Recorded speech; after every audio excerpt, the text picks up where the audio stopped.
Where exactly did the two-time champion go? Plus, Top Gun promos, Josh eats his own words, Nany protects her woman, Devin maybe loses his grip on the game, CT and Logan are just complete dreamboats, and Amanda puts the episode, and dare I say, the entire season on her back and carries that shit like the queen she is. It's the challenge, Spies, Lies, and Allies, episode 14 recap coming up right now.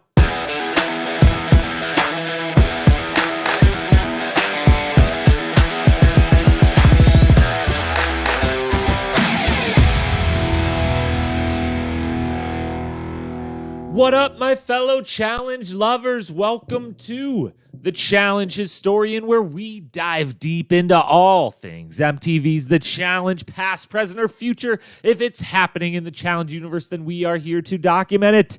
I am your host and dedicated Challenge Historian, Jacob Hollabaugh. Thank you so very much for being here with us today. On today's podcast, we are talking all things episode 14 of Spies, Lies, and Allies. The episode just ended, and it was an episode that I felt feelings for sure. And there are some things that need discussed, which, thank goodness, is what I like to do. So discuss we shall. Before we begin, though, the house must be kept, so let's tidy up. First off, by the time you were listening to this, a very amazing thing has happened, and that is the debut of All Stars 2, baby. Let's go.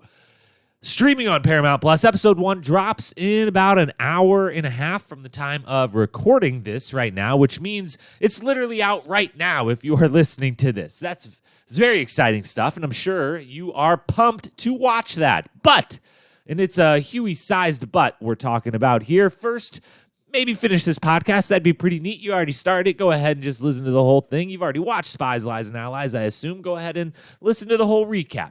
Or at least, come back to it. I get it. If you forgot All Stars was literally out right now and you want to stop everything you're doing and go watch it, then do you. I would do the same. I'm literally going to do the same at midnight probably. But just come back, please.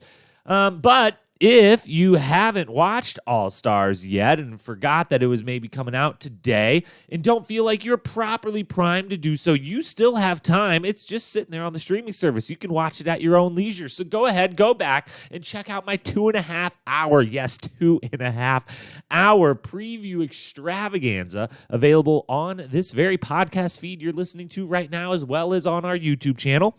And then once you've watched, remember, once you've listened to that, watched All Stars, remember that we will be recapping that season right alongside this one of Spies, Lies, and Allies. I will be waking up bright and early after finishing this pod tonight, watching that episode tomorrow morning, doing that pod tomorrow, and expect that it'll be in your feed sometime by early tomorrow afternoon, Thursday afternoon. So, moving forward then, the schedule will be thus.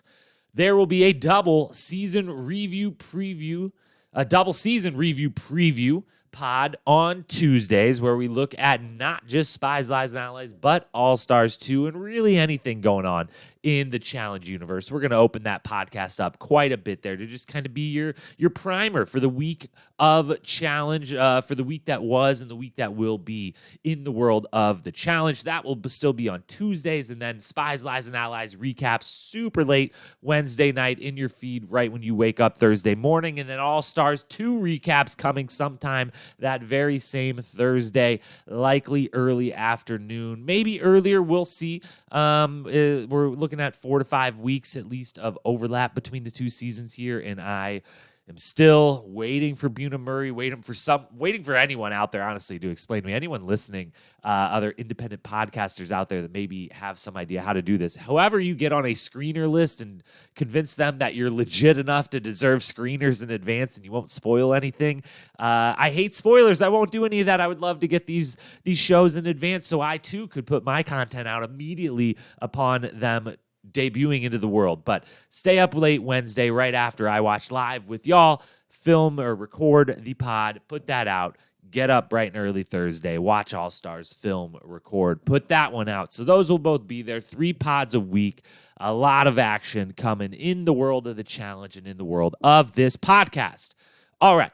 That's good. Now, on to the bad, because this episode, well, it let me down a bit as someone who has pretty fiercely at times defended this season or tried to defend this season of the show amongst a lot of criticism out there from the challenge media, from the independent challenge media, from the consensus fan, the stan accounts on Instagram, those sorts of things. But this one, part of it let me down. Part of it really picked me back up. So we will get to all that. Let's, of course, first start, though, with our Cliff Notes recap of everything we just saw, shall we?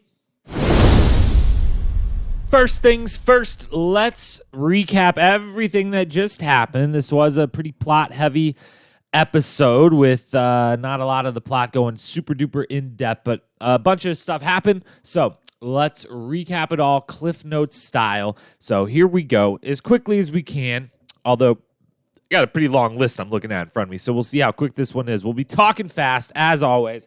Everything that you just saw on episode 14 coming at you right now. Logan tells Nelly T he switched because his own teammate called him out, and also because CT's on that other team, and CT, for one, is very happy about the switch. Tori and Casey fake wrestle to, quote, see who is stronger, and Amanda watches on thinking about how overrated she feels Tori is, which she mentions in a confessional a time or two or seven. Nelson is lonely without Corey. He goes for a walk outside, and Devin and Kyle feel the need to add commentary to Nelson's loneliness. That is followed by Amanda making a math and puzzle quiz for Josh and Logan to practice their skills. That devolves into a full team affair, with the winner being really only Amanda. Big T lets Logan and CT know that she wants to come to their team. She wants nothing to do with that Emerald squad, to which Logan and CT let Big T know that they kind of want nothing to do with her and that she shouldn't do that because they don't want her to be on their team. Meanwhile, Josh and Amanda then are chatting on the cabana, and when put on the spot, Josh tells her that if she came to his team, he would prefer she take Tori's spot over Casey or Nany. A daily challenge rolls around. It's called Submerged, and it's brought to us by the movie Top Gun Maverick, which means a plane is involved, and they get to wear really cool fighter pilot suits. Each team takes a turn sitting in a plane that submerges into the water. There, they have to search that plane underwater to find 25 puzzle pieces, take those to land. Then they can swim underneath the plane wing to see the puzzle key, relay that key to the land. Fastest team to finish the puzzle on land wins. Emerald goes first. Their plan falls apart quick. They eventually finish, but it's not so fast. The door is open for them to finally lose. Ruby goes next. Things are actually looking good for a glimmer of a moment before it devolves into total chaos, and eventually they time out. Finally, Sapphire goes and destroys the competition. CT and Ashley, being the champs they are, figure out the strategy. Logan, being a fish that he is, Emmy coming up with the clutch find on the last puzzle piece, and Sapphire gets the win. Emerald's streak is finally over. Back at the house, they go to the club. Take My Breath Away is played because Top Gun also sponsored the club night, so that's neat. Devin thinks he's a maverick, but by later in this episode, he won't be feeling so great. Teams chat. Sapphire just wants to avoid being infiltrated. Same with Emerald. All the ladies, not named Amanda and Ashley, are huddled together, so of course, Amanda's got to walk right on in there and stir that pot like a goddamn queen.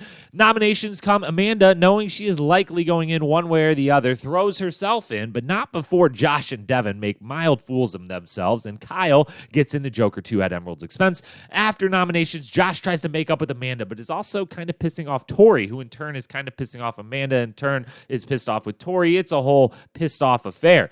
At the lair, we find out that Ashley has been sent home for breaking the rules. What rule? No idea, but she broke it and she's gone. Amanda calls out Big T. They play Vault Escape, which I'd explained, but it doesn't matter because Amanda wins. But after telling her to leave, TJ calls Big T back in and lets her stay. Since Ashley left, he says, we still need you around. She is still on Ruby. Amanda picks Emerald, sends Tori over to Ruby. 6 on Emerald, 4 on Ruby, 3 now on Team Sapphire, whose size is dwindling, and that is where things end. Whew. All right, that was a long one. Lot happened. So let's discuss all of that lot that happened. Let's move in to the next segment to do so. Things are going to be a little different again. Today we had changed the format of this a few weeks ago, and it's going to change a tiny bit again today. We're still going to basically talk about the entire episode. We're going to make sure to cover the 2 athletic events, the daily challenge and the elimination game. And we're going to hand out all of our awards, power rank predictions, all of that. But instead of walking through the episode segment by segment, I've just kind of made a list of three big things, kind of back to the whole storylines first, and then athletic events and awards after that we kind of were originally using a hybrid of the two, you could say. So let's just start this off with there's 3 big things kind of from the episode, or 3 stories essentially from the episode that I want to discuss. And so with that, let's start with the big one. Let's start with what everyone immediately after the episode is talking about and trying to find their own ways to talking about it, some a little more openly than others. I honestly don't know exactly how to talk about a situation like this, but we're going to work it out on the fly, which is probably the wrong way to do it. But anyways, Ashley gets sent home. 2-time champion Ashley gets sent home. The entire episode, she is there. She is being featured in confessionals. She is, heavily featured in the daily challenge that her team wins. She is featured in the bar segment where her and Ashley and Amanda are chatting, and she's encouraging Amanda to go over and kind of quote unquote infiltrate or whatever, or stir the pot basically with the group of women. She's very active in the episode. And then all of a sudden, we go to a commercial. We come back from that commercial. We're straight into nominations, and Ashley is not there. And then we go to the lair, and Ashley is still not there, and we get a 1 to 2 sentence explanation from TJ that she, quote, broke the rules, and she has been deactivated from this season. And should be noted, I want to pull back up here really quickly. TJ does, I got in my notes. It is the one thing they do say very clearly and seemed very deliberate that is said when TJ says she's been deactivated is that she will not be here for the rest of this season. And it seems pretty kind of goes out of his way to say for the rest of this season. So, which we'll come back to why that's important in a moment. But Ashley's gone. She gets sent home. And there is no reason given. There is nothing shown as to what rule she broke, what may or may not have happened. Now, out on the internets, if you've been out on the internets, on the social channels, depending on who you follow on those social channels and what other podcasts you're listening to or recaps you're reading, or people you're following on Twitter or Instagram, whether you follow kind of the tea spoiler types of pages or not.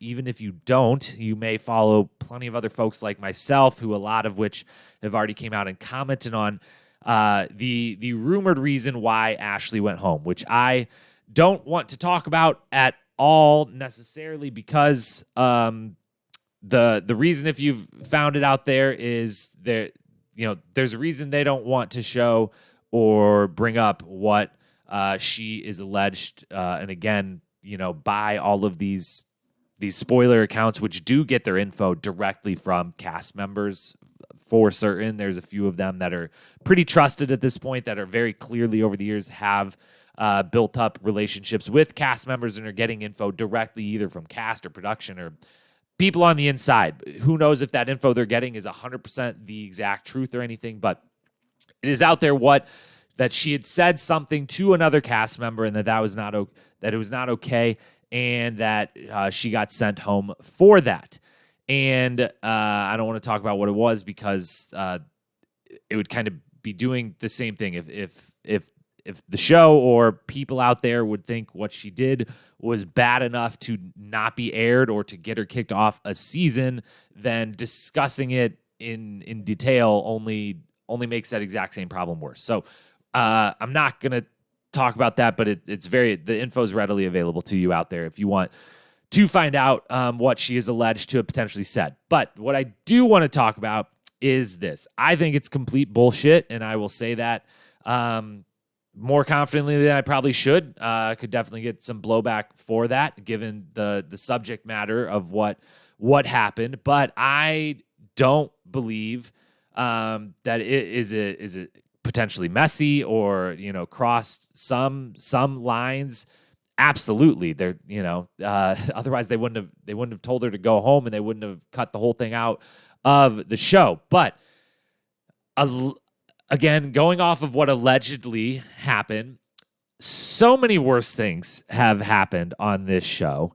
And so many of the similar situations have happened in recent seasons that are definitely worse versions of what is alleged to have potentially happened, and we've seen it, and we've, as an audience, learned from it to some degree. Like, it's been the real shit that the show, The Real World, was originally predicated on, and that the challenge even had, while they had many really bad and ugly moments in the past, some of them very early on they handled horrifically. That's just what it is. That's the history that the show has to live with.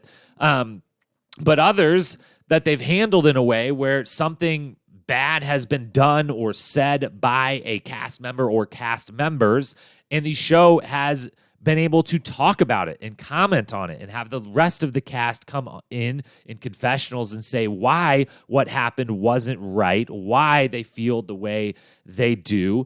And we get that real shit, and we get to, as an audience, experience things that do unfortunately happen in the real world, and we get to learn about and grow from them as a group and as a collective, hopefully grow from them or learn from them. And I just think that this one is something worth showing, worth talking about, worth having discussions of. And honestly, in my estimation, and again, a lot of people might think that I'm a piece of shit, and that's fine. Trying to talk into a microphone for a living, you're gonna eventually probably have those moments anyways. And honesty matters. And I don't think. And again, who knows the actual truth of what happened? They didn't show us any of it, so we're going literally off of a spoiler account online explaining what potentially from the sources themselves, what happened, what was said. But I think they should have shown it. And not showing it does a bunch of things. One, there's some reasons not to show it. The main reason, and the main reason is to protect the people having things said about them, or to potentially avoid bringing up sensitive issues or having an ugly moment again be shown on the screen, which is the kind of the just or the nice or the positive spin of why they wouldn't show it. The maybe more cynical spin of them not wanting to show it is this: Ashley's a 2-time champion who is an amazing member of this cast, one of the only vets of this particular cast who's really, really carrying her weight this entire season all the way through, and who they want to bring back. And if they show something that then has a big backlash towards her, maybe she joins the list of folks who would never get to come back to the challenge again, and they lose a huge asset of a player. And they don't want that. And so they'd rather just... they'd rather throw in the towel on, we'll lose her for the rest of this season, even if that's a huge blow on a season that is already getting bad ratings and getting a lot of negative feedback from fans, and that she is one of the few people getting positive feedback in the show. Maybe they say, we throw in the towel. It's a lost cause anyways for the last 3, 4, 5 episodes of the season. We want to use her more in the future. We want to feature her in the future, and this allows us to potentially do so. Again, I say bullshit. Show it. Let it happen. I don't think she should have got sent home. Showing the real shit that's happening, the good, the bad, and the ugly. That's why these shows were cool before. They weren't cool when they were handled really, really poorly when the ugly came up and when some of the ugly got downright horrifying. Yes, get that shit off our screens. Get that shit out of the challenge world. Basic ugly, it's one of those challenges I talk about all the time with reality shows and with the challenge itself is, yeah, you are literally the basis of reality television is some ugly shit. Is that you're walking this fine line of encouraging people partying, people talking shit, people getting in verbal fights, people getting on the brink of violence, people hooking up with a bunch of different people. You're encouraging all of this drama. You're encouraging drama. That is what these entire shows are built on. Drama, drama, drama. And you encourage it up until this exact fine point where it goes over the line and you can't have any of it. And you walk this very, very fine line. And that's what they're trying to do with this. And I think they were still right on top of that tightrope and could have shown what is alleged to have been said. And they could have kept her, and we could have learned or grown from the instance as an audience. We could have had a great discussion about something, and instead we just punt that down the road. We save Ashley for future seasons, or we save her from any possible backlash that could or could not have came. And that's that. She's gone.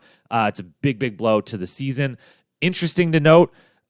I should have triple checked this before hitting record, but I'm pretty sure she was at the reunion and filmed the reunion. So maybe it'll be talked about there. Maybe they'll just completely ignore it and it'll never be mentioned again.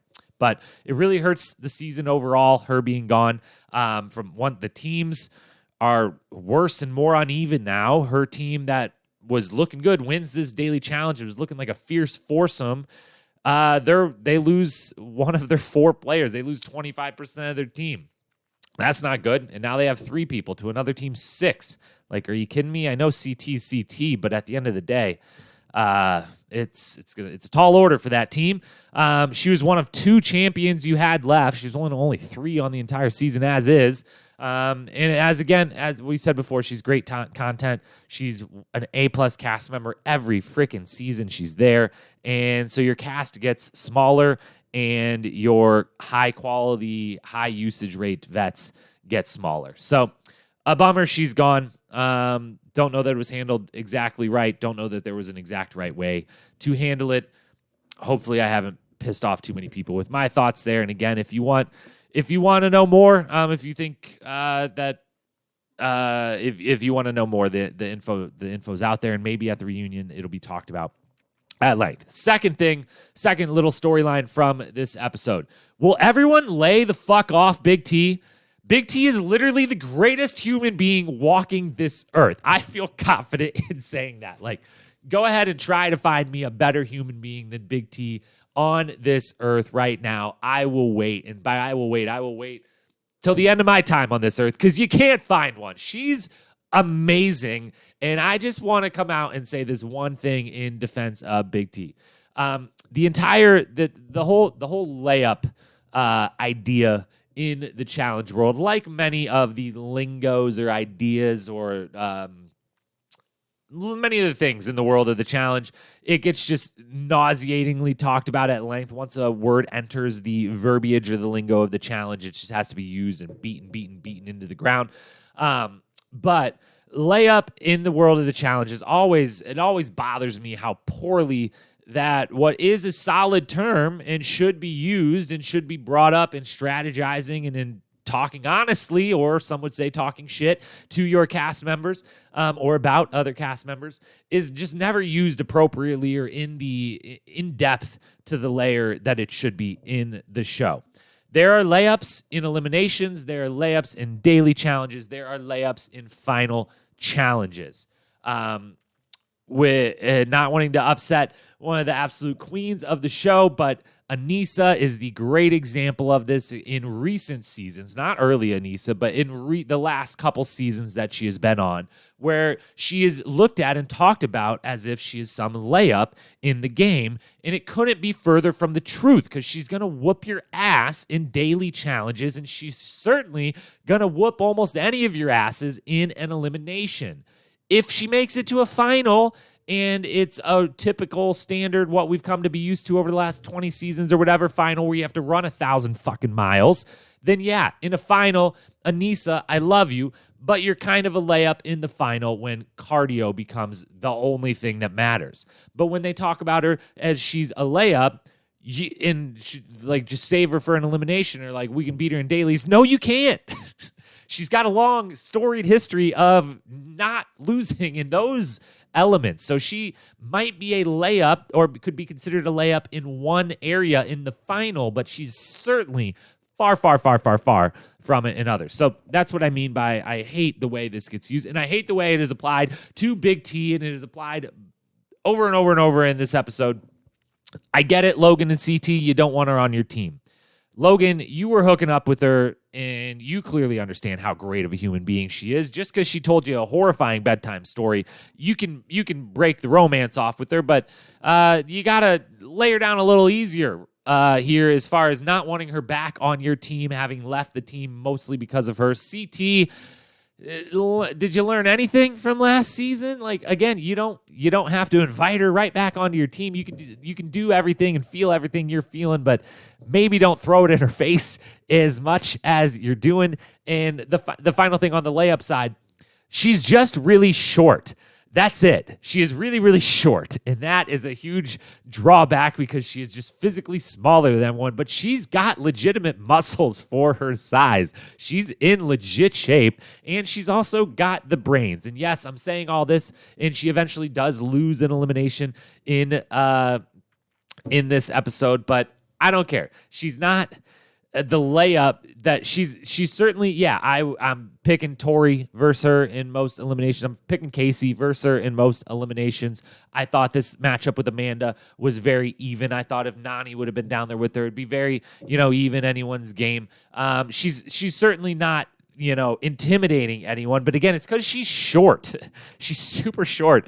It doesn't have to do, I just every time I see her on screen, I'm like, girl's kind of secretly got some arms on her, kind of got some guns on her. And she's clearly smart, and she's easily my top choice for who I want in the house with me, just to keep that house a sane and enjoyable environment. So the Big T slander is got to stop. I get it. You don't want her on your team. I might feel similar if put in your same situation this late in the game, but just let's handle it a little better, folks. Let's remember that we're talking to the greatest human being walking this earth. Please and thank you. And then third storyline before we talk about the two athletic events of the episode is the Amanda versus Tori. It seems that a lot of this may be brewed off screen. We get a lot of Tori in confessional saying over and over, I don't know why Amanda doesn't like me. I don't know what I ever did or what I ever done, whatever. I think a lot of it comes from we don't see everything on the screen. And I don't just mean that like we missed some Amanda Tori verbal, exchange somewhere in the past. I just mean that these people live 24/7 together for weeks on a time. And these two have been on a couple different seasons together where they both went deep into the season. So spent a lot of time together. And the whole Amanda thinking Tori is just super duper fake or does everything for the camera and isn't necessarily her whole self. I think that all comes from like the stuff we don't see as far as just them spending all of their time together, and then a lot of time together outside of the actual season when they go film the aftermaths or the reunions and they're all hanging out as a group in different places and whatnot, or they're sharing, they have their different pockets of friends that they're spending lots of time with, and they're sharing stories between those about who's doing what, who's saying what. I think a lot of it comes from that, so that we're not going to necessarily see all of that backstory. But a few things about the rivalry that started to show up between the two in this episode. One, the idea that Tori has been a better friend to Josh than Amanda is absolutely laughable, and has been, as much as I love Tori and have always been a Tori stan, has rightfully been called out by a lot of people online and by Amanda herself, who, if you're not on Twitter, God bless you, don't get on it. But maybe just go on Google and Google search twitter.com Amanda Garcia MTV and just go straight to her page and just read her tweets every night after the episode, or maybe wait till the next day and go like 24 hours later. She is one of the realest, most honest ones we ever have had in the show itself, on camera, but also in just bringing the fire and bringing the tea and letting everything hang out, all the information be shared on Twitter. She's already throughout this episode and immediately after, as I was putting my notes together to record this and looking at, she's putting a lot out there. She's talking a lot of trash. She's backing it all up. She ain't scared. But this idea that in the episode, Josh is kind of played against both of them. He kind of lets Amanda down in the deliberation room with no reason to need to be. The whole deliberation's essentially over, and then Josh and Devin both decide, I need to say something, and then I end up saying shit that leads to me looking worse and people calling me out for this, that, and the other, and now we're fighting, and now I'm looking bad, and now I've just made a mess for literally no reason. But right afterwards, there is a Josh and Amanda little powwow in the kitchen. Josh asks for a hug. Amanda's not having it. Amanda's like, what the fuck, dude? Like, we're actual friends. You're picking her over me. You're picking other people over me. Like, you threw me in, that's fine, but like the way you just handled all of that and the lying and everything, like, what the fuck? And then Josh goes into the bedroom, talk with some of his team, including Tori one-on-one, and Tori says, they basically comes up, who's been a better friend to you, and don't tell me that I haven't been, which you might remember earlier in the season, it was a pretty big deal. They did a whole cliffhanger episode about it, but there was a small altercation between Fessy and Josh, and that altercation, who started that altercation? I can't remember. Oh, yeah, it was Tori and Corey, 100%. It was all because of Tori and Corey literally putting Josh in as horrible of a situation as they could, riling him up, getting him to eventually get his best friend and number one ally, Fessy, kicked off the freaking show. And then who, in that exact moment, came running in, told everyone to calm it down, yelled immediately at Tori and Corey for starting all the shit in the first place, and completely and utterly defended Josh. Who was that? Was that Casey? No, that wasn't Casey. Was that Nany? No, it wasn't Nany. It was Amanda. Yeah, it was Amanda who did that. So Amanda has every right to feel completely betrayed in this moment. Again, throwing her in is one thing. But in saying what you did on the cabana, having her putting Josh in that the difficult spot, the proper spot to put him in, and say, pick, I'm going to go in, I'm going to win. Who do you want me to replace? I want to work. You're my guy. I'm working with you. So I'm telling you, I want to be on the best team. And that means that, yes, you have to lose one of your three women, but which one do you want to lose? Because that's whose spot I will take. And she eventually kept her word on that. So yeah, I think that's, looking at my notes here, everything I wanted to mostly say about that. Are these two now a rivals pair? I don't know how many more seasons Amanda will do. Just having a young child makes it very, very difficult to do this show. Makes it a lot easier for someone to maybe do an all-star season. But if there's a rivals season in the future, which there's been a lot of clamoring for that to just be like, you want to get this shit back on track, just do Rivals 4, which is really Rivals 5 or 6, depending what you want to, if you want to rebrand some other seasons retroactively. But they easily could be. And again, Amanda will say all this to your face, which is what we love about this woman. And she will also scream it online. Again, go check out her tweets. They're coming in hot and fast and furious right now in real time. I still have the Twitter feed pulled up, and another one just came out. So a lot going down there. We will cover some of that on our review preview pod, of course. So that are the three big storylines for me of the episode. A bunch of other stuff happened. Don't care to talk about it. Let's talk about the athletic events of the episode. The Daily Challenge, Top Gun promo. Let's go. Top Gun Maverick. Top Gun, a movie that I love. Don't think, if you are watching this on YouTube, sorry, there's bad audio content, but if we scroll up there, Top Gun, way at the top of the wall up there. Love that movie. Sorry, those out there. Love Tom Cruise. Not going to apologize for it, even if I should. But Top Gun Maverick coming out. It's been like literally 2.5 years in the making or something crazy in how long it's supposed to have come out. So there's been a kind of nauseating amount of on again, off again marketing for it. But I really enjoyed the promo. I think they should have promo for every one of these daily challenges. It doesn't have to be as silly and over the top as a movie, but good, Paramount movie, Paramount show. Let's get that synergy across brands. And I'm mostly in favor of it because it led to an awesome challenge. A challenge. Giving this one an A, a full A. Not quite an A+. I'm not sure what ones would ever get an A+. Next week's, though, has a shot. But it's a full A. This is an awesome challenge. They sit in an airplane. It is submerged in the water. This one was teased in the trailer all throughout the original trailer, the midseason trailer. Very heavily teased one for good reason. It was really, really cool and a really great mix, again, of let's have a big physical element. Let's have a mental element. Let's have a teamwork necessary element. And let's have this is just looks cool, would be interesting and fun and a little bit scary to do, and is just the kind of wild shit that you would never get to do something like this in your regular life. So it has all of the elements of a great challenge, and it mostly lives up to it, even if it wasn't that close of a race in the end. Going through team by team here. Oh wait, last thing to say just about the challenge in general. They do look amazing in their pilot outfits, whatever their suits that they have to wear. Specifically, CT and Logan, the action shots of the two of them standing next to each other, posing, doing their thing before Sapphire goes. Goddamn, CT definitely doesn't have an OnlyFans. He's probably one of the few people on this type of show that doesn't have one of those these days. Logan, if you don't, you should.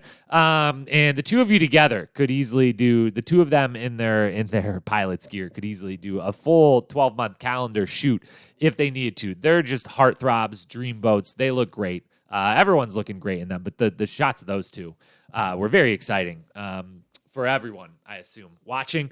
Anyways, let's talk. Oh, and that leads me to the other final thing. The only thing cooler than this, there has been a time in the past for a little brief challenge history moment. There's a time in the past where they got to wear fighter pilot outfits and they got to get in a plane, and not just a fake plane hanging over water, but a real plane and really fly that plane. That was back season 7, The Gauntlet, one of the most underrated because of its age and lack of ability to find it anywhere to watch it. Amazing season, The Gauntlet. We covered the whole thing on our 5 minutes or less Instagram recap story. Those are up on our Instagram, IGTV feed if you ever want to go back and watch them. And if you do, if you go back and watch and find the episode titled Red Baron, you will get a very quick and easy glimpse into when back on that episode on The Gauntlet, they allowed... Insurance was wild back then, or must have been way different and way easier to come by, because they had a challenge where every cast member got to get in an actual plane, in the pilot seat of an actual plane with a co-pilot behind them, an actual trained co-pilot behind them. And they got to go fly the plane and do an actual dogfight straight out of Top Gun, like a one-on-one versus someone else on another team, where they were more or less steering their plane with the co-pilot there to make sure they didn't steer it into the freaking ground. But it was amazing. It's one of the it might be the craziest thing that's ever happened in the history of the challenge as far as what they've been allowed to do, and that's saying something. And they also back then looked amazing. The Miz, especially the debut of the Miz on that season. Debut of the Miz, not Mike Mizanin. He had done and won a season before that. Challenge OG, now entertainment, amazing all-star person, Mike the Miz. Anyways, so this challenge, amazing. Let's get back to it. Emerald, they don't do so hot for the first time ever. They don't work together well as a team, which is the interesting part of all of it. It's not that they finally lose one. It's that they do not work together, communicate together. Usually Devin does all of our strategy. They even came out on Aftermath last week and said, like, straight up, like, we literally don't think of anything on our own. We all immediately turn to Devin and say, how do we do this challenge? The strategy he comes up with kind of falls apart on this one, or they just don't execute it very, very well. They just don't communicate well at all. And this is one of the first times where maybe, and I was hoping for and been praying for this, I still feel like with good strategy and communication, having 6 people is way easier than having 4, because you are trying to find 25 puzzle pieces and you are trying to take turns going down and looking at a map. So there's a version of this that 6 people helps. This version that we get, though, 6 people hurts them because there's too many voices. They're not all in sync. They don't do so well. Ruby, I had such high hopes for. They do a good editing trickery as usual. Nelson bringing the energy in the confessional room. You're like, oh my God, Nelson's going to do it. Emerald fucked up. Ruby, these super underdogs, and somehow, some way, Nelson is gonna pull this together. He and Kyle are gonna figure this out, and Amanda's locked in, not wanting to go into elimination. Same for Big T. Big T's good in the water. We've seen that before, and it starts off for a moment. It looks amazing, and then it just completely falls to shambles. And Nelson, we're going to get back to you at the very end of this podcast where there's something that really excites us about what might be going on with Nelson for the rest of the season. But someday you will get that daily challenge win. We are now up to, I believe, if Challenge Stats and the other great accounts out there have been sharing accurate info, I believe we're now up to 48 straight daily challenges without a win for our guy. Love you, Nelson. We're going to break that streak soon. I feel it. Then Sapphire goes. They get the easy win. And they also get to go to a movie premiere of the movie Top Gun Maverick. So Ashley, CT, Logan, Emmy, if you're listening, need a +1, would happily join you for that premiere wherever you get to see it. I'll come to you. Don't worry. I'll be there. I'll dress nice. I'll look good. I promise. If you need a +1, I'm your guy. But they win with ease, and they're the only ones. Emerald tried to do it a little bit. It clearly seemed to be their strategy. It just went to shit. But Emerald, with the veteran savvy of CT and Ashley, say, hey, we're going to get a couple puzzle pieces ourselves, but then Ashley is going to swim the first, 7, 8 puzzle pieces back to land. Logan, Emmy, you keep finding puzzle pieces. Don't do anything else. Me, CT, I'm going down. I'm looking at the puzzle. I am the only one that is going to say anything to Ashley. She is the only one that is going to receive that info and put together the puzzle. This has to be a one-on-one communication to make it work and to make it talk from the same side, the same angle with the same verbiage the whole time. That really screwed up a bunch of the other teams, is different people calling symbols different things. So let's start putting the puzzle together as early as we can. Once we have pieces on land, you get the rest of them. It all works out flawlessly. They do a killer job. And again, is a bummer that with Ashley leaving, this team is looking really, really good and making this much more interesting as far as which team's the best, which one could win a final, which one's going to keep the power with the daily challenges. But Sapphire gets the win. Emerald finally loses. That's our daily challenge. Now, the other athletic event of the night, the layer. Let's talk about that before we get to awards. The layer, the game was pretty cool. I would say about a B+. Not quite going to put it in the A range, but a B+. A very good elimination game. I liked it a lot. Another one that a good mixture of, there's a bigger physical element to this than you think, because you're not the one up there squatting and slowly using your arms and shoulders for long period on end. You get burned out of this. This is a physical endurance type of mission for sure, but also has a huge mental element to it and a very strategic and a mental poise element to it that I really like in my eliminations, where it's not necessarily the strategy, it's can you be patient and poised enough to not get rattled, not get ahead of yourself, because all of this came down to Amanda had the better strategy from the start. Big T slowly worked her way into the exact same strategy, but Amanda had already built the little lead, and that is be slow and steady and do not miss a single turn. What they had to do, to recap a little bit, since I didn't even do it in the cliff notes, is they stood in front of a tall wall. That wall had 8 locks on it going up in a row, and you had to take the handle of the lock and turn it, and inside the wall where you couldn't see, there was 3 or 4 kind of spokes or sticks sticking out of the circular thing, and you had to turn it around until that next spoke found the groove to come through and allow you to pull it out a little bit from the wall. You keep turning, you get the 3 or 4 different things all the way through until the whole lock is pulled all the way out of the wall. Now you can climb on top of it and do the same with the next. You do it 8 times, you climb to the very top, jump off, and hit a bell. And so Amanda gets out. She is the one that initially says, all right, I know this is going to take a long time, and that's fine. All I have to do is not miss. I have to do very little turns, pull, little turn, pull, little turn, pull until I hit, and then do the same thing going the other way and back and forth and slow and steady. As long as you don't miss one of those little pulls by doing too big of turns or getting all wild and not knowing where have I checked, where have I not checked, you just move slowly, confidently, patiently, and you get the job done much quicker than otherwise. Big T starts off a little bit more of like just kind of pulling it a lot more aggressively, a little bit more rapid movements where she could easily be missing the target, where she gets to the target but then misses and then goes all the way back around and wastes a bunch of time, not realizing she was just right there and missed. She eventually gets it down 2. But Amanda just has about a two lock lead and never really relents from that. It kind of stays between 1 and 3 locks ahead the whole time.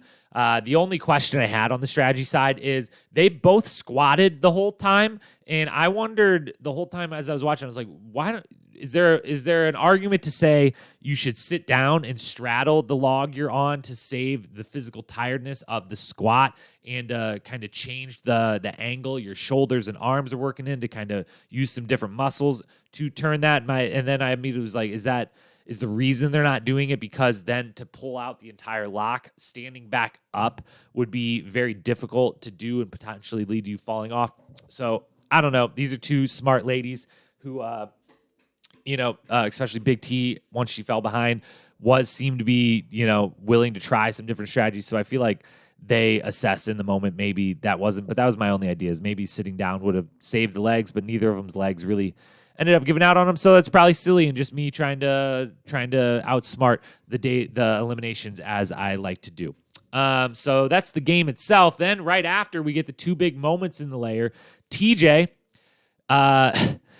vicious TJ. I bet the moment he was told Ashley's going home and that they were going to just go ahead and let the ladies, no one else, go home. I wonder whose idea it originally was, or if it was even discussed. Well, like, should we do the elimination, or should we just tell them, everyone can go back to the house? It's fine. It feels like it might have been TJ, knowing him, knowing how his mind works from time to time and the laughs that he enjoys on this show, might have been the first one to be like, nah, dude, let's have him compete. That's good. And then we'll tell her she's gone. And then we'll bring her back. We'll let her run all the way out. And then I'll yell, and there'll be a producer back there in the dark. They'll say, hey, wait, Big T, actually turn around. I think TJ's yelling at you, and then make her run back in.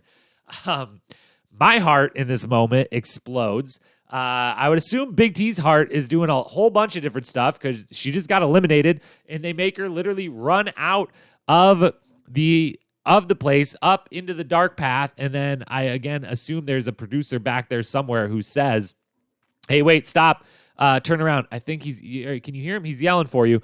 TJ yells, Big T, get back in here, brings her back in and says, you know what? Ashley went home. We can't lose any more people. You're staying. You get another chance. We love you. And it's awesome. Everything about it. They nailed this part. If they messed up how they handled other parts of this episode, they nailed this part. As much as, again, Big T, greatest human in the world, doesn't need to go through all of this. It is great television. And so very glad that Big T's not going home. That's amazing. And very glad Amanda's not going home. That's amazing. So all good things. Then we get Amanda's decision. Big T goes back to Ruby. She is put back on her team. She lost, so she does not get any choice in the matter. She goes back to Ruby. And then Amanda decides that she's going to put, she's not going to put her beef aside. She's going to very much go with her beef. She did not put her beef. She put her beef aside and went strategy in who she picked for the layer and picking Big T. We will talk about that in a moment when we talk about strategy. But she does go straight for Tori and fulfills what Josh had asked of her and says, Tori, you're over on Ruby. I'm going into Emerald. I'm joining what has been the best team so far. We will talk in our power rankings about whether they are still the best team now. And the only thing I have to say about Amanda's decision, which could be thought about as a worse strategy, but I'm gonna go ahead and say because of how much Amanda carried this episode, we're not gonna put her in worse strategy. So we'll talk about it here. Put your beef aside for the moment and swap with Nany. Now, does that cause a whole bunch of freaking problems with you're now on a team with Tori, who you openly dislike, and you're on a team with Casey, who you would have just, in this hypothetical, removed her girlfriend from the team, and you're with Josh, who told you not to do that, and now you did.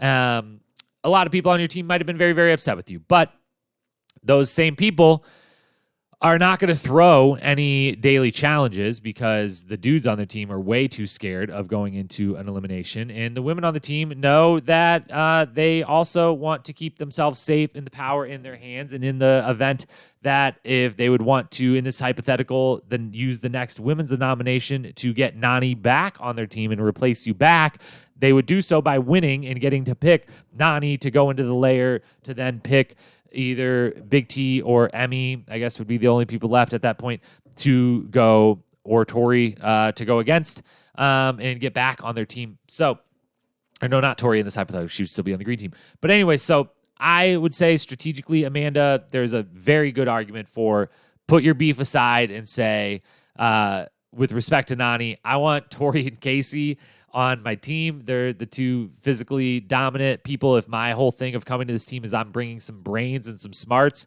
great. Nany's got some of that. You can just replace that and keep the brawn, and you add the brains, and now your team is the best case scenario. Still a very good team. Nany, very good competitor. Argument to be made. She did the right thing by keeping the team a little more cohesive and okay with each other. But you did make that Ruby team a little bit stronger, and we'll get to that later. So that is all the storylines. That's our athletic events. Now let's talk a little bit more about some other things that happened in the episode via discussing our awards for this episode. Handing out some hardware. Let's go, as always, with best strategy first. And guess what? There's two nominees, and they're the same person. They're both Amanda.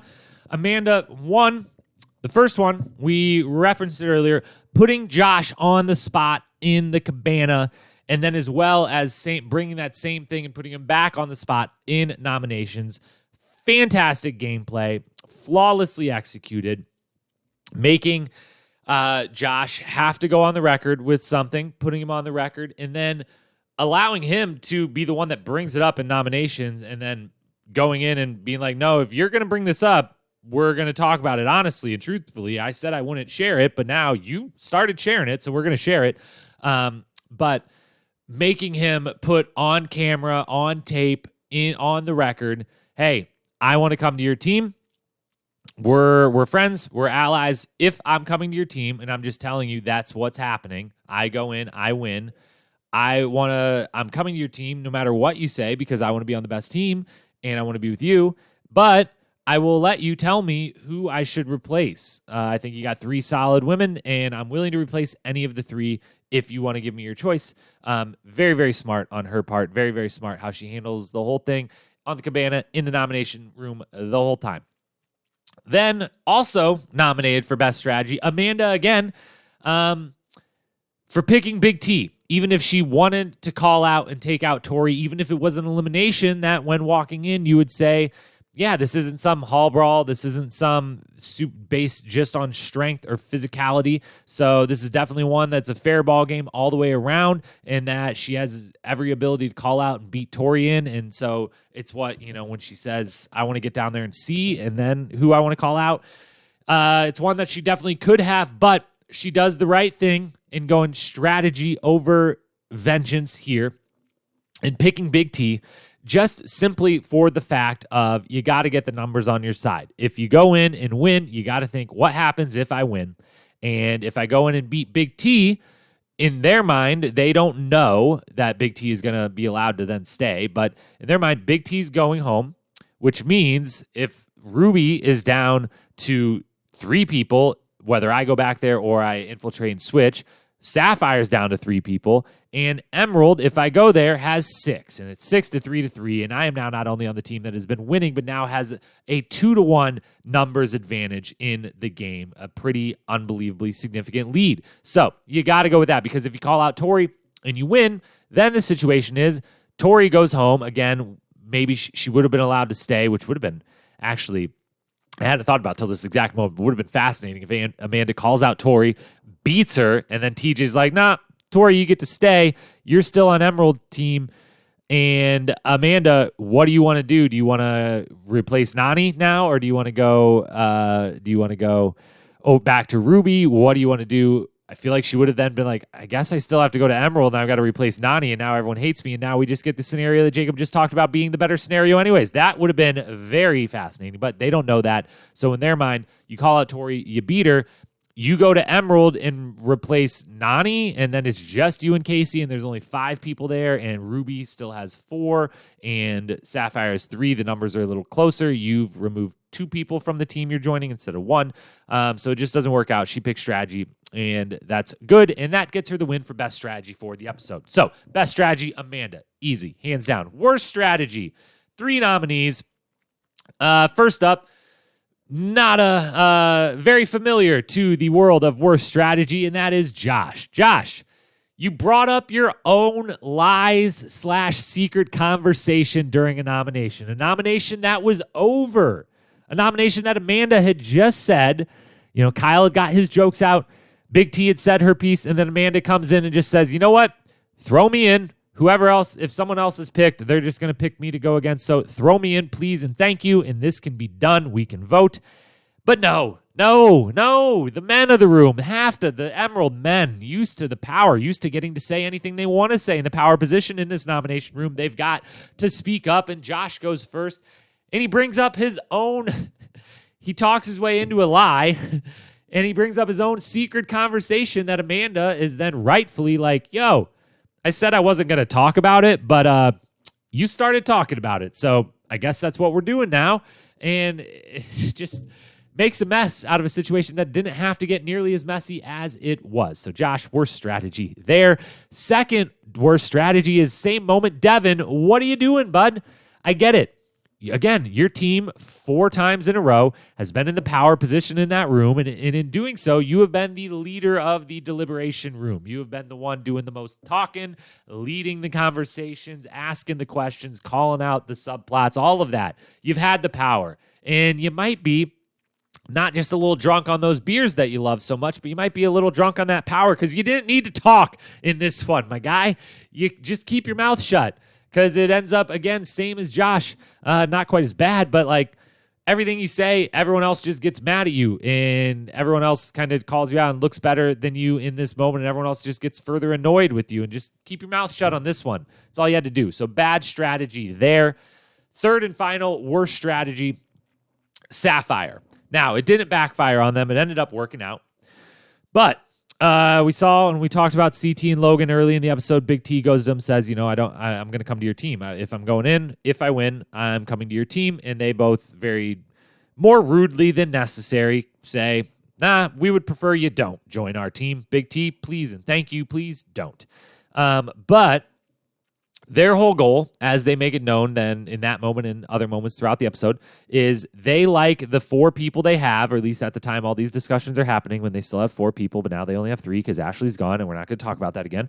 But they just don't want anyone to come on their team. They want 0 chance that anyone comes their team, which means the strategy they should have employed here, and I can't believe CT didn't at least, and maybe he did. Again, we don't see everything. Maybe he has this conversation. We've seen earlier in the season, CT and Tori have many private strategy conversations amongst themselves. And we've predicted throughout the season that we think they might eventually be trying to team up, and that might be a late emerging storyline in the last episode or 2 before the final.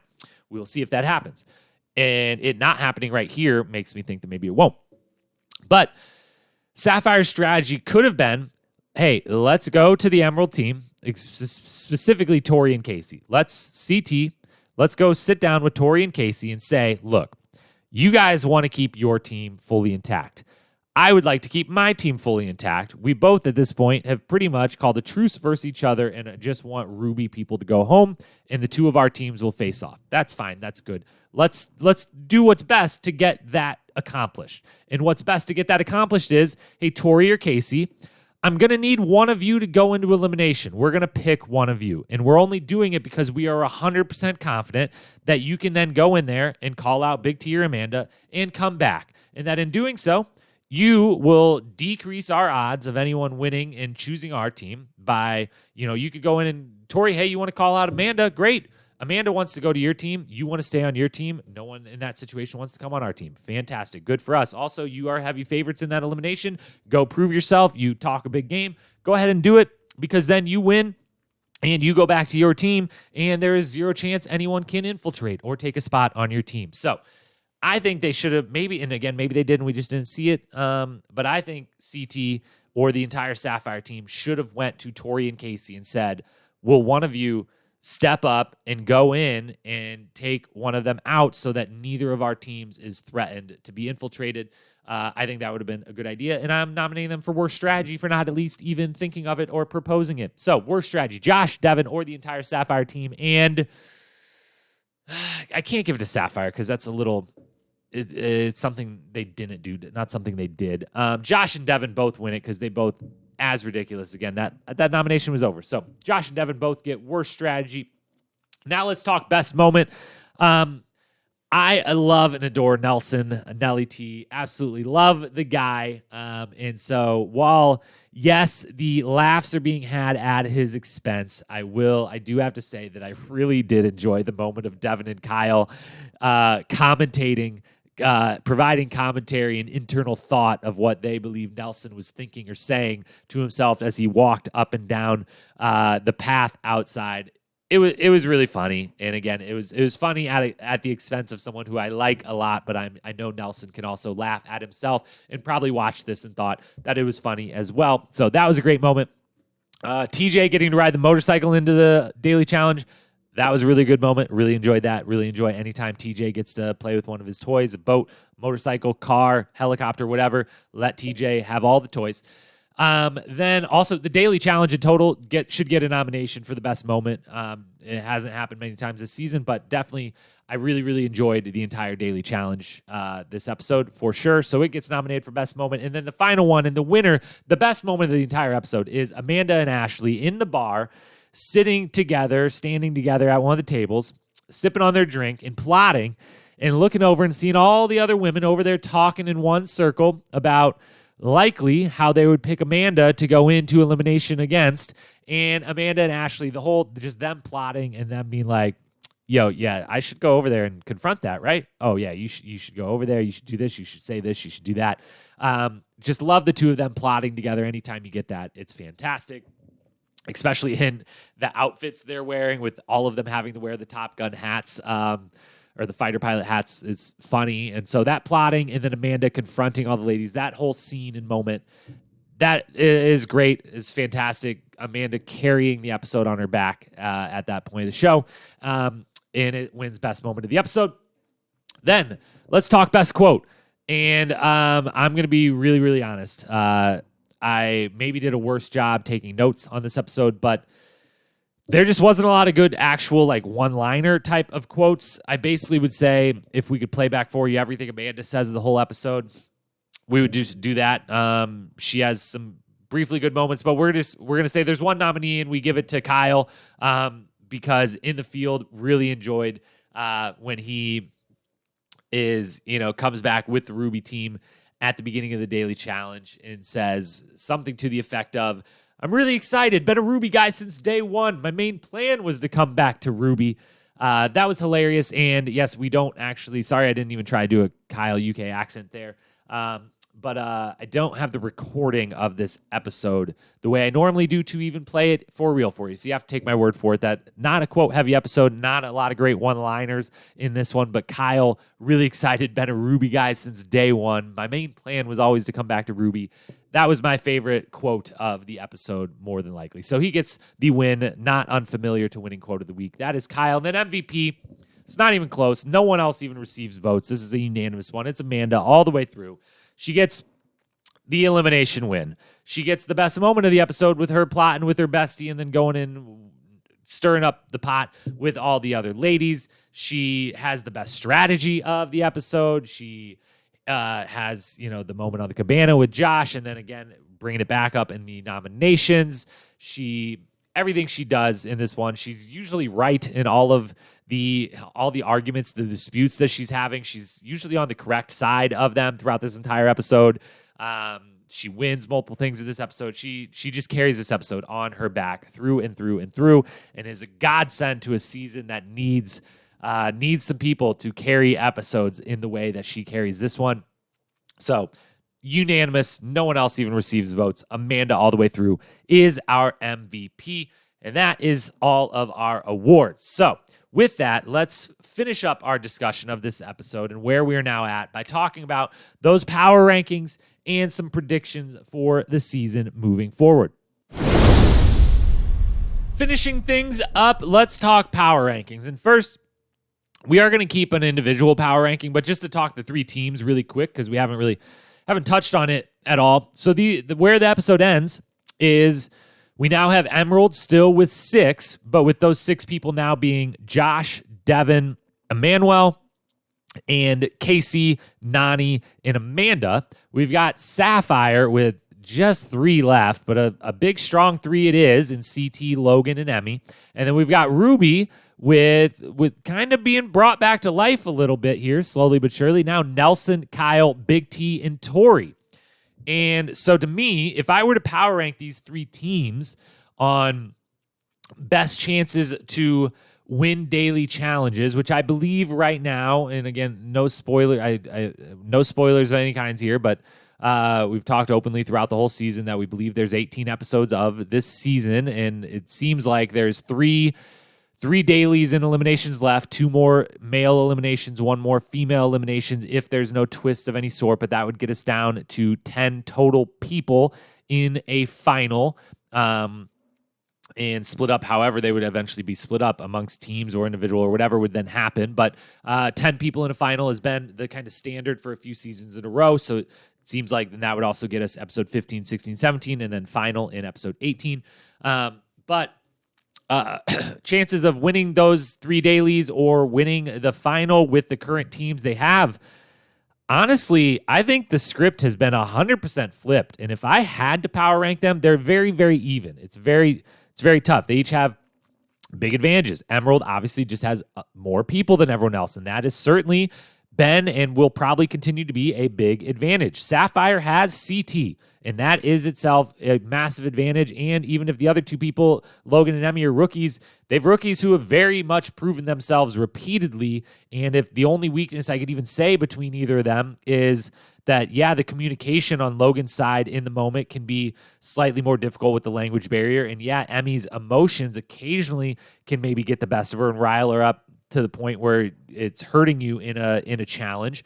But CT is the ultimate person to deal with both of those potential weaknesses because he is the one person Emmy is very calmed by, works really, really well with, and can kind of talk her down if that were to start happening. And also is the one who, when you need this big communication, he's the super duper vet, the super duper goat that is the one calling out all of that communication and the one leading the charge and saying what to do and what not to do. So that team's still really solid, even if they only have 3 people. And then Ruby is suddenly like, everyone sleeps on the fact Kyle has made a bunch of finals and has done pretty damn well in them, even if he hasn't won them. And Nelson is, he can never win a daily challenge. And we'll see. Maybe one of these last 3. I feel like it's going to happen. It would be I feel like really poetic and perfect if they do have 3 daily challenges left. If we could go 2 more and get to around 50 straight without winning, and then that last one of the season to make a final and to break that streak, he would win that one. That would be perfect. I'd love to see that happen. But Kyle, very strong competitors. Now they got Tori, very good competitor in the dailies, in the eliminations, even if the next week on looks like she might be eating a little of her own words potentially via Casey in a stiff shoulder with the pads on. But and then Big T, who we've said is underrated and is not she's not the 100% layup she is made out to be. She might not be the top pick in the house, certainly, but they've got 4 strong people. So honestly, if I had to rank the teams, I weirdly think, and maybe it's just me wanting to be a little bit of a contrarian, but like I'd go Ruby, Sapphire, Emerald. I seriously would, because I just think that Emerald team showed, even with a group that was more cohesive than they're going to be now that Amanda has joined them and removed Tori, there were some cracks there in how well they could work together. And when it comes to the physicality of a final, I just don't know if Devin is going to be able to hang with the other guys. We've never seen Josh in a final. And yes, hats off to Josh. He is in fantastic shape this season. He has put in the work and is way different physically than he was originally on War of the Worlds 1 when he came to us, and is slowly but surely gotten himself into very good shape. But we still haven't seen him do it. We still haven't seen him do that level of cardio. Same with Emmanuel. I think he is one of, just with his dancing background and the cardio endurance that dancing involves, unrecognized to some of us out here in the world potentially sometimes, but I actually am as confident as I could be in someone I've never seen do it, in him potentially having no problem with the running portion of this, even without being someone who openly is like, yeah, I run 10 miles a day or something. But like, I don't know. And then like Nany's been to finals and not won. Casey's been to 2 finals and not won. And Amanda, I don't know on the endurance side either. So, like, I don't know. I kind of feel like they might actually be last if the final started tomorrow. I would maybe pick Sapphire and Ruby over them, and I might pick Ruby because of the numbers of it. So that's the team one. As for the individual power rankings, because I do want to keep the individual power rankings going on the chance that they get to this final and it turns into an individual game. Or just to discuss where they are individually in this game as far as getting to that final, staying on their teams, and then winning. So on the female side, Casey number 1, Nany number 2, Tori number 3, Amanda 4, Emmy 5, Big T 6. Most of this based on this. While Emeralds might be more vulnerable, might not be winning the power every week the rest of the way they had been, I don't see anyone ever calling Casey out to go into the layer, and I don't see her being the one infiltrated on her team. I see if anyone comes to their team, comes back to their team, I see them taking Amanda's spot and keeping Nany and Casey there. If anyone gets called out to go into the layer from their team, I see it being Amanda or Nany. So I feel like Casey is she's in the final in my mind, no matter what. At this point, she's number 1. Nany number 2, pretty much for similar reasons. I just feel like with only one, we believe, female elimination left, if anyone goes in from their team, I feel like it's going to be Amanda again. Maybe it is her, but if it's Nany, I don't know. Feels like it would be Amanda if it was anyone. So I feel like Nany's very, very safe and is also kind of in the final. Then Tori, number 3, she may end up in that last elimination, but I think if she does, she has a very good chance of winning it. I think Ruby has a very good chance of winning that daily challenge with 4 people left when it comes to the female week again, and I just feel like she's still a strong competitor and is at 3rd. Amanda 4th, on the backs of she's on a better team that has a better chance of winning the dailies now and being safe from going into elimination. She could easily get infiltrated and move to another team in that situation, or if her team was vulnerable, would probably be the one called out on that last women's week from her team, which is why she's lower than the other 2, but still sits at 4th. Emmy and Big T 5th and 6th. I just feel like that's the matchup, the most likely elimination matchup we're looking at for the last one. If Emerald were to win that daily challenge, that seems to be the matchup it's going to be. And if they don't, that seems like if Ruby wins, it seems like Emmy, just being the rookie and with a lot of other good competitors left, is just going to be the one that might get called out. Or if Sapphire wins, Big T would probably be the one potentially thrown in over a Tori or a Casey or Nany or Amanda. So that's why they're at the bottom. On the male side, CT, Nelson, Josh, Logan, Emmanuel, Kyle, Devin. Devin free falls all the way to the bottom. CT stays at the top. Nelson moves up to 2nd because I think he's in the final at this point. I don't see him going into an elimination in any. Maybe, I guess, if Logan got thrown into elimination, and who would Logan turn around and call out? Maybe if Emerald has won the daily, they choose Logan as the rookie to go in, and Logan has to pick CT, Kyle, or Nelson. Maybe he would pick Nelson. But even in that instance, I think even in that hypothetical, Logan maybe picks Kyle to go against. So, yeah, I think Nelson is kind of in a very solid spot, even if his team continues to dwindle around him. You know, everything I've said about Big T standing, if she were to get taken out in the last female elimination and this was just Nelson, Kyle, and Tori, it's a really solid 3 to run a final with. So CT Nelson at the top. Josh seems like he's going to potentially escape seeing an elimination and go to his first final. That's why he's in 3rd. Logan, Emmanuel 4th and 5th. ahead of Kyle and Devin, even if they are in the rookie position, because I just feel like Kyle and Devin are going to end up in one of these last two eliminations, maybe both of them if one of them wins the first one, maybe versus each other. That's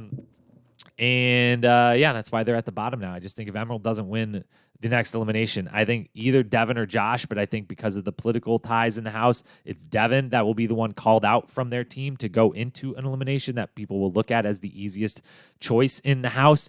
And that, again, if Sapphire wins or Emerald wins, that Kyle, just because of lack of options, if it's CT, Logan, Kyle, and Nelson, you don't have a good choice there, an easy choice, an easier choice there. And so I feel like he's at the bottom of that totem pole. So that's why they're in last. Those are our power rankings. Now let's talk predictions.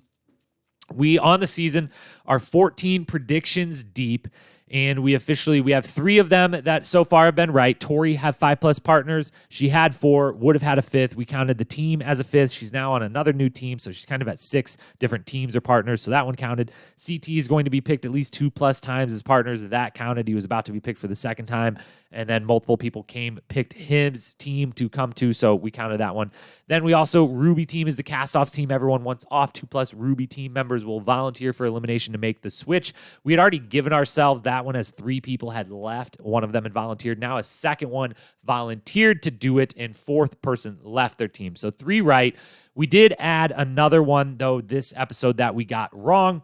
We had already got wrong first. Fessy would be the first vet targeted. Ed would make the final. Anissa would make the final. All those were wrong. We now add to the list. We will not see any more DQs for injury or fighting. We're gonna on technicality here. We didn't actually mention in that DQ for anything verbal, which is what we think Ashley got sent home for, but she did DQ. She got sent home, so we get this one wrong. If we're going to give ourselves the technicality on the Tori and CT predictions, then we got to say we were wrong in this one. So we're 3 and 4 so far, still in play. CT going to win, still in play. Devin will make it further, and Josh looks like it could be a tie or a loser. Josh and Amber will not make the final. Looks like it could be a loser. Devin will not see an elimination unless a rule purge forces everyone to do so. Looks like it might be a loser now. Final challenge will be individual, not in teams. I already feel like I got that one wrong. CT and Tori will end up on the same team for the final. I was feeling better about this last week. Now I'm feeling worse about it this week. Nany doesn't see an elimination. That one is still looking good. That was our newest one last week. And our new one, our final thing to discuss of this episode. I have to take a big swig of water to do so. And our new one we're adding is this. Nelson is going to fucking go to the final, and Nelson, dare I say, is going to win this whole damn thing. That's what we're predicting, mostly because we want to see it happen. Yes, we already predicted CT would win. Currently, they are not on the same team. Maybe they will find their way to being on the same team. Who knows? We'll probably just have to get one of them wrong, maybe both. But we are saying Nelson is going to the final, and Nelson Thomas, Nelly T, is winning this season. Please, challenge gods, redeem the whole season. Let Nelly T win. Let it happen. Let's go. Come on. That's all. That's the new prediction. We're adding it to the list. We're feeling really good about where Nelson is at, and we're feeling really good about how over the top they went with Corey's exit last week being entirely about Nelson. It's your time, Nelson. You got this. You got to go get that win. Come on, you got this. You got to do it. They threw in the Nelson FaceTiming home to his mom earlier in the season in a group of FaceTimes that the others had a little more reason with the storyline of that particular episode for being a part of that FaceTime montage, and it just feels like as much as he hasn't been a part of the storylines, he's always been in the episode. So I feel like he's getting that good edit. I feel like he's in a great spot right now. And I feel like if we get to a final and it's Nelly T and Kyle and Tori and Big T, or even lesser than that, what if Tori and Big T, or what if Tori loses the next elimination? She gets thrown and she loses. What if Kyle goes in the next one and loses? What if Nelly T goes in and wins and says, you know what, Logan, I want my spot back. I want to run with CT. What if Nelson goes in, wins, takes Logan's spot, and what if Tori then says, you know what, I want to go in too, and guess what, Emerald, I ain't coming back to you. I want to go in. I want to go against Nany. I want to send her home, weakening that team, and then I want to take Emmy's spot. And now me, Nelly T, and CT are going to run this final together and get this win together.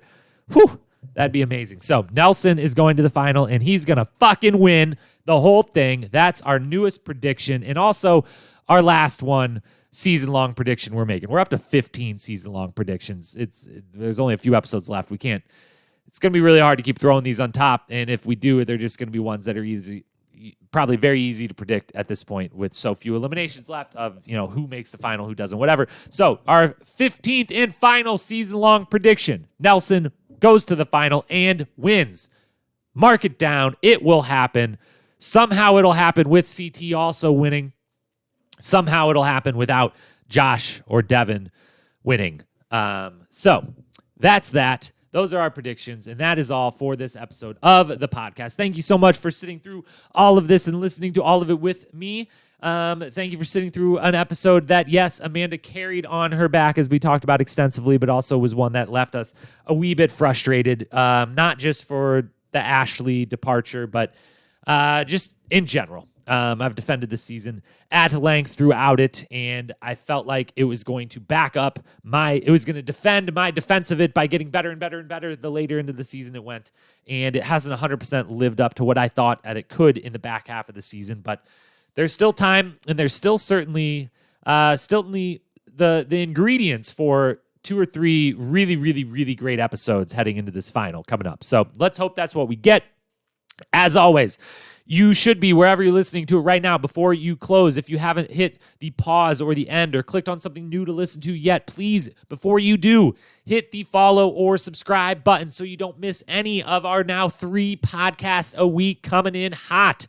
The moment you are listening to this, you are now done. You may go turn on that Paramount Plus, hit up that ex-boyfriend, hit up that sister, hit up that sister-in-law, hit up that long-lost friend from high school who was always super chill while you were in college about stealing that login info from. Find whoever's login you got to find, or better yet, give the people that deserve the money so that they can keep making these amazing shows for us. Go get that Paramount Plus subscription. Tune in to All Stars. It's available right now. And then you can come right back to the same podcast feed that you are now following or subscribed to. Easy to find when you come back, and listen to our episode 1 recap of All Stars, which will be coming out later tomorrow, Thursday, today, when you are listening to this pod. So thank you, as always, for being here. Follow us on Instagram, Challenge Historian. Follow us on the podcast. Subscribe. Follow us on YouTube if you'd rather watch these recaps. That long-promised, super overdue, super delayed video project coming to YouTube very soon. Maybe this Saturday if my editing skills, it has been recorded. It's just the editing. I'm teaching myself how to edit videos right now, which turns out, there's a reason that people get paid a lot of money to do that. It's very, very difficult to do, and I'm learning the utter basics of it, trying to make some good content in the future. So that's that. That's this episode. That's this podcast. Thank you so much for being here. I love each and every one of you. Thank you so, so much for listening and the support. I will be back very, very soon, within mere hours, with All Stars 1 recap, and I will be back next week with the Tuesday review preview, a Spies, Lies, and Allies recap, an All Stars recap, and everything else you could possibly think of. So thank you for being here. Talk to you very soon. Peace.